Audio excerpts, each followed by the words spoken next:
Şimdi döndük bu un ambarları yapmaya. Buğday yerleri, yani bunlara silo diyorlar, silo. Evet, şimdi başlamış bunları köylere yapıyoruz. Köylerin ihtiyacını karşılıyoruz bu un ambarları ile. Eski işlerimiz yoktur, eski kazancımız yoktur yalnız. Soba işi, köyler bitmiş zaten.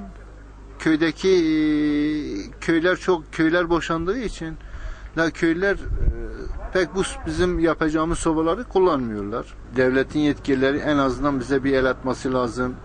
Bir fabrika kurmamız lazım. En azından bir emaye fabrikası. Mesela bir emaye fabrikası yokmuşumuzda. Emaye fabrikasına da gücümüz yetmiyor kuralım. Gücümüz yetmediği için de yine eski bu tenekeciliği tam dört dörtlük yürütemiyoruz. Esnafın pek durumu iyi değil. Niye? Köylüde para yok. Köylüde para olmadığı için alışveriş de yok fazla. Bir de bizim bu sektörümüz yani öldü artık. Şimdi mesela Batı'da bir sürü fabrikalar var. Emaye fabrikaları yapıyorlar. Ondan sonra yani işi geliştirmişler, biz işi geliştiremedik.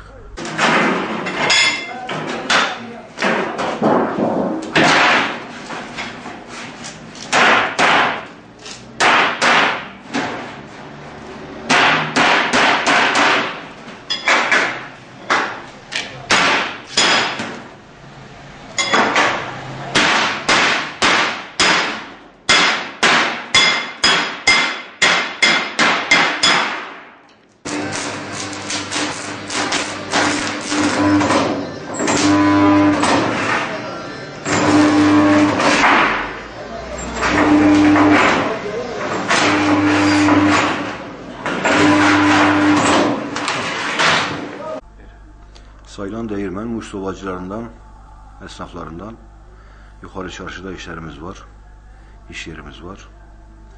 Şimdi devletten talep olarak bizim yapmak istediğimiz emaye fabrikası memleketimizde olmasında çok büyük bir fayda vardır. Memleketimiz kar-kış memleketi. En yakın yer Malatya'da. Orada bizim imkanlarımız biraz sıkıntılı oluyor. Oraya gidip getirmek, malzeme olsun, boru olsun.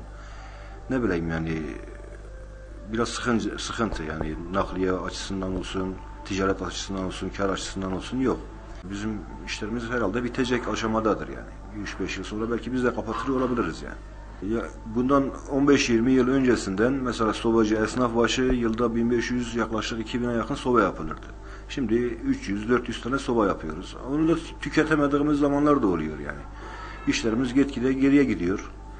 Yani bu kaloriferli evler milletin biraz yani bizim işimize artık rağbet göstermiyor. Genelde köylü kesimiyle bizim işlerimiz şu an için devam ediyor. İşimize gelince yani eskiye nazaran yani bundan yaklaşık 15-20 yıl öncesinden şimdiye kadar yani neredeyse bitme aşamasında yani. Eskiden sobacı başı yaklaşık 15-16 tane esnaf vardı, dükkanları vardı.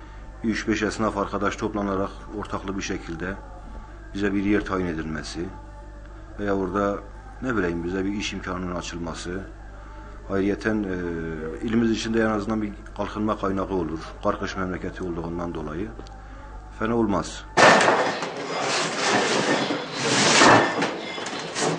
Ben bunu göstereyim.